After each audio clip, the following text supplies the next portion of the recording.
கொஞ்சம் ஒரு வித்தியாசமான இது பண்ணலான்ட்டு பார்க்குறேன் பொரியல். இது என்னன்னு பார்த்தீங்கன்னா பலாக்கொட்டை. இதை வச்சு தான் இப்போ ஒரு சின்ன வீடியோ போட போகிறேன். வாங்க எப்படி செய்யலான்னு பார்க்கலாம். ஸ்டவ் பற்ற வச்சு கடாய் வச்சாச்சு. கொஞ்சம் கடாய் காயிட்டோம்.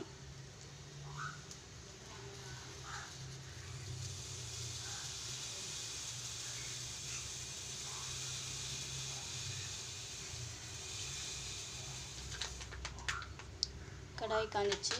கொஞ்சம் லைட்டாக எண்ணெய் ஊற்றிக்கலாம்.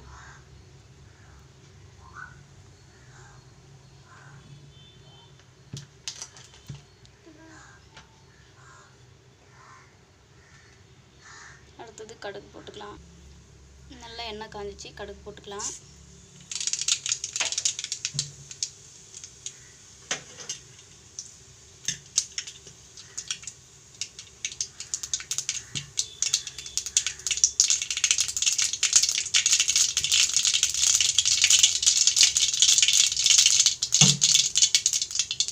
கடுகு நல்லா பொரிஞ்சிச்சு.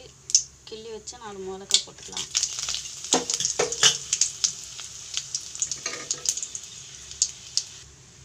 சின்னதாக கட் பண்ணி வச்சு கொஞ்சம் வெங்காயம்.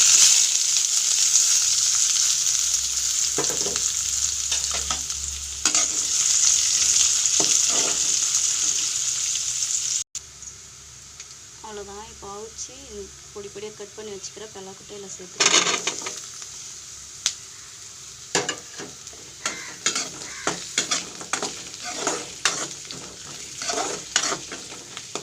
ஒருத்தவங்க அப்படியே அவிச்சு கூட சாப்பிட்லாம், நல்லாயிருக்கும். அப்படியே செய்கிறவங்களும் இருக்காங்க. இது கொஞ்சம் டிஃப்ரெண்ட்டாக செய்யலாமே நான் செய்கிறேன். இதுவும் நல்லாயிருக்கும். அதெல்லாம் ஊர் சைட்லலாம் இந்த மாதிரிலாம் கிடைச்சாக்கா போட்டி போட்டுன்னு சாப்பிடுவோம் நாங்களாம், தம்பிங்க தங்கச்சி எல்லோரும் சேர்ந்து.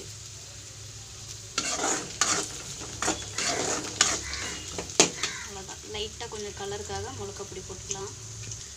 மிளகாய் பொடி லைட்டாக போட்டுச்சு. ஏற்கனவே காஞ்சி மிளகாய் போட்டதுனால கம்மியாக தான் போடுறேன் மிளகாய் பொடி.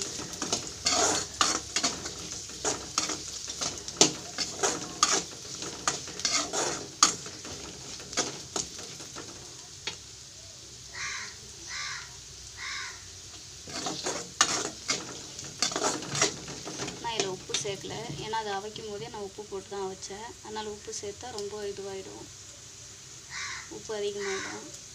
அவ்வளோதான், போதும். ஸ்டவ் ஆஃப் பண்ணிக்கலாம்.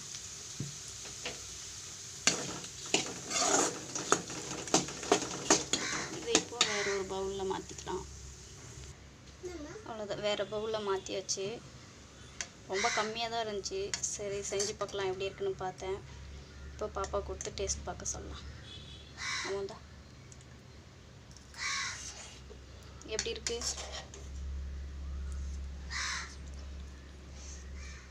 சூப்பராக இருக்கு. Okay, thank you friends. உங்களுக்கு இந்த வீடியோ பிடிக்கும்னு நினைக்கிறேன்.